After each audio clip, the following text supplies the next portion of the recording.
Good morning, good morning, good morning, everyone. This is the day that the Lord hath made. Let us rejoice and be glad in it. Thank you so much, everyone. Last week, there were quite a few replays because I took a trip to India to go see my brother marry his beautiful bride. And while over there, two things happened. One, the network was not that good or that strong. And then two, I got food poisoning. So thanks to the foodie that I am, that I feel that I can try anything under the sun, I did. And I ended up getting food poisoning. So I was down for a couple of days, but that's okay. To God be the glory. You know, God will have his way. He'll make you lay down in any kind of way that he can get your attention, right? So it was a beautiful day. It was wonderful. The wedding was gorgeous.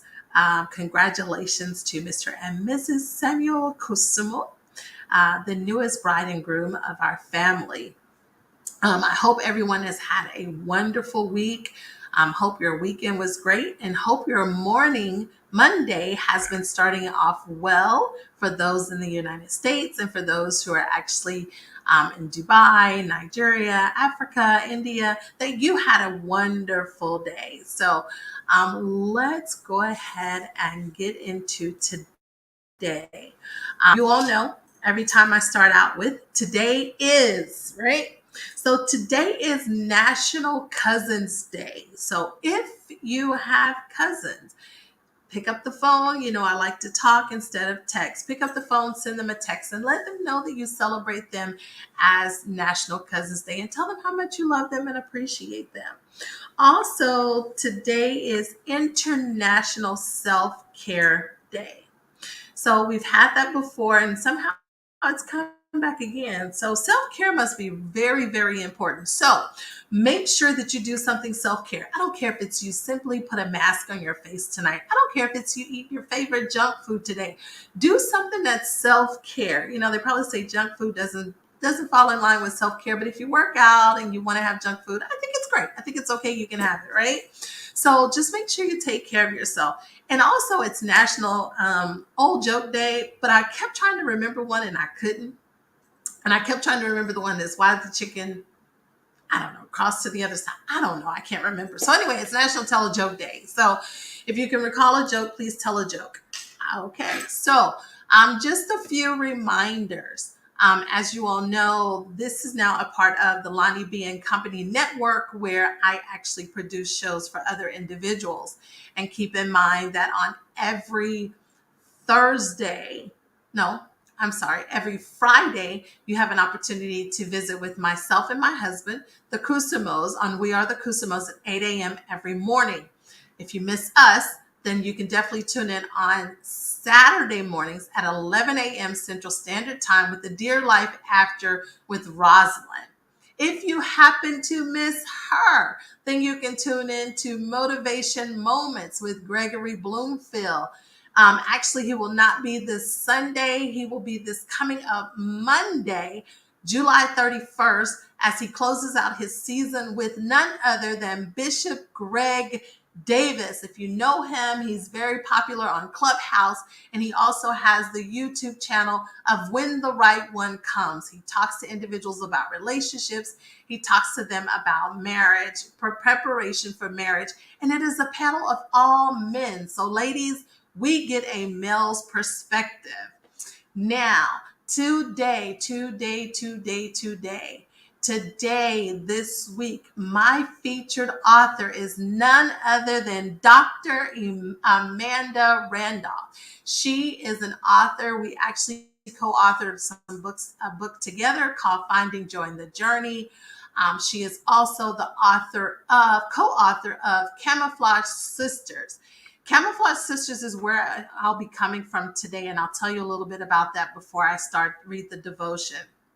Then also, she and her husband actually have the MMC, which is the Monday Marriage Conversations, which is at 8 p.m. Eastern Standard Time. And it's couples of the Old Testament and New Testaments, from Adam and Eve to Aquila and Priscilla. So if you want to know about couples marriage conversations, please tune into their show. And then they also have a book that's called Cups Full of Grace. Cups Full of Grace.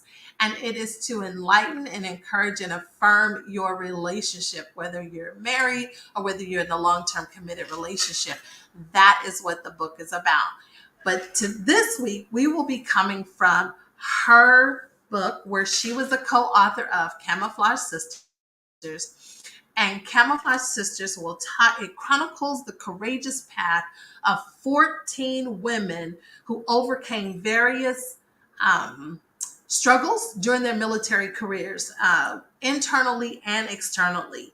They're veterans now, and they support each other, and they share how they talk about how they depended on each other, how they mentored each other, how they actually came through to talk about their success pre and post military careers. So if you know anyone who's in the military, this would be the perfect devotional book for them, but it does talk about encouragement and empowerment. So I did classify it in it.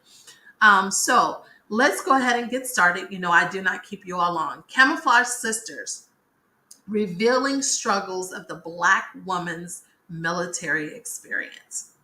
Transformation means challenge, not competition. The saying, if you're the smartest person in the room, then you're in the wrong room, is true. Don't expect to grow if you don't challenge yourself or find others willing to challenge you. A scripture that reminds me this is Proverbs 27:17. As iron sharpens iron, so a man sharpens the countenance of his friend. Iron cannot be sharpened without friction. Neither can our minds or skill sets be sharpened without challenge and healthy competition. Notice I said healthy. Some of us go, if you're like me, I'm competitive, and sometimes I forget about the healthy portion. Just being honest, owning it. Early on, I learned what unhealthy competition looked like. So I always chose to present problems or challenges to my soldiers that I knew they had the answer to. Several of my peers remarked I must have been a real good softball player because I always threw softballs to the soldiers. My aim was not to play softball, but to build up their self-esteem by drawing on the knowledge that existed inside of each of them. Make that one of your aims as well. Draw on the knowledge and capabilities of your subordinates and watch them develop into great leaders. I'm going to say that last sentence again. Draw on the knowledge and capabilities of your subordinates and watch them develop into great leaders. That is a perfect statement. I'm reminded when I was in corporate America, and one of my managers gave me a book, and it was called Monday Morning Leadership by David Cottrell. And in that book, it was a saying that stuck with me forever because it helped me to realize the strength of my teams, the strength of people that worked under me, that worked alongside of me. And that was is that you are as strong as the weakest link in your environment. You are as strong as the weakest link in your environment. Now, I applied that to corporate America. But if you take that from corporate America and you apply it into your life and you just press pause for a minute and look around your environment and just realize that whatever the weakest link of your inner circle is, that is your strength. Whatever the weakest link in your environment is, that is your weakest link. That is, I'm sorry, whatever the weakest link in your environment is, that is your strength. And so that's why it's so important that Proverbs 27:17, iron sharpens irons. As a person, as a man sharpens the countenance of his friend, we are to be in a position to where we can sharpen each other. Sometimes we get into circles with friends and one may be strong in one area where we're weak and vice versa. Y'all, I'm sorry if you hear that. They're doing construction right outside. They're redoing the road. So I do apologize. But in that instance, when we're the strong person, it doesn't mean that we're strong in every aspect of that environment. There's always an opportunity for us to learn. There's always an opportunity for us to gain more knowledge from the people that are around us. But understand that if you want to elevate yourself, if you want to advance, it requires you constantly gaining knowledge, learning knowledge, you know, rubbing up against those individuals who can pour into you, who have something more than what you have to offer your current environment. So it's not that you are changing your environment. It's not that you're forgetting about where you came from, but as God actually elevates you, He doesn't just elevate you in the natural, it also requires that you be elevated mentally. You be elevated environmentally because you have to have people who pour into you and you pour back out into others. So it becomes, I added as everybody uses a stepping stone. I use a cup, right? So if you take a cup and you put the cups on stairs and you take it and you pour water into the first one, as long as you keep pouring, when that cup gets full, it's going to just flow down to the next cup and the next cup and the next cup and the next cup.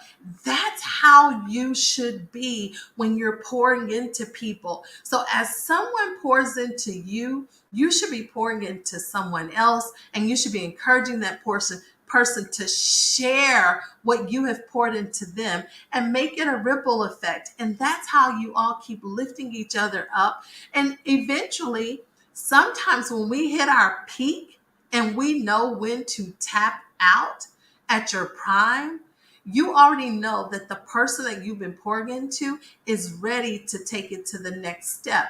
If there's an opportunity for succession or someone to replace you, do not, and I beg, do not be in a position to where if something happens to you, for whatever reason, you become a millionaire, you win the lotto, you find gold like the Beverly Hillbillies, whatever it is, make sure that you have someone that you can say they are capable of doing what I'm doing. I can pass the torch on to them. Because if not, then you have done a disservice to yourself as well as to the people that are around you and report into you. You have done a disservice to them. And what you have done is you've kept all the information balled in your fist like this. And you never did this in order for somebody to be able to catch all the knowledge, the wisdom that you have that can allow them to continue to grow and to excel. And hopefully that one day they'll excel to be where you are or even to surpass you. That should be our daily goal. So yes, I agree with Dr. Amanda. is that we should hone in on the good that and the knowledge that a person has, and then take that and then show them how they can expand it. Show them how they can expand the knowledge that they have, right? So that is our goal. That is our desire. That should be our goal. That should be our desire, is that we're constantly pouring into some. Because if you're not, I hate to tell you this, but you're just flat out selfish. If you're not pouring into someone, if you're not developing someone, if you're not speaking life into someone of the and showing them and recognizing them. I was trying to find the word, recognizing them for the skills that they currently have, then you're doing a disservice, not only to yourself, but you're doing a disservice to that person. And so therefore, you should not be in the room with that person, because you're limited on what you want to offer them, and you're limited on what you can celebrate with them. And that's not fair to them. So that's today's morning devotion. You all know it has been great. Let me say good morning to Dr. Menudan. Gajetta, good morning. I hope you're feeling better. I hope you're feeling better and you're resting. Miss Sarinthia, good morning. And Cousin Tony, good morning. Everyone, I love you all. I missed you all last week. I'll be back this week. It's amazing. Evelyn Law is back again with her music. She has new music. Please go and visit her on YouTube if you need praise and worship and encouragement. Please, please, please go out and visit her. And then while you're over there on YouTube, please subscribe to our YouTube channel. It's AB Kusimo, or We Are the Kusimos, or LonnieB and Company. That is the network where you can see everyone's shows, all the shows that I actually produce. So today, make it a great day. Pick up that phone, tell your cousins hi, tell them you love them, tell them you appreciate them. Just tell them something. It's National Cousins Day. Don't leave them out. Everyone wants to celebrate their birthday. So let's celebrate the small wins, right? And then also, it's self-care day. Do something for yourself. And I will see you all tomorrow. Same time, same place. I love you all. I appreciate you. And I thank you for being the consistent viewers that you are. Have a wonderful day. And remember, until tomorrow, smile. You owe it to yourself. No one does it better than you. Bye for now.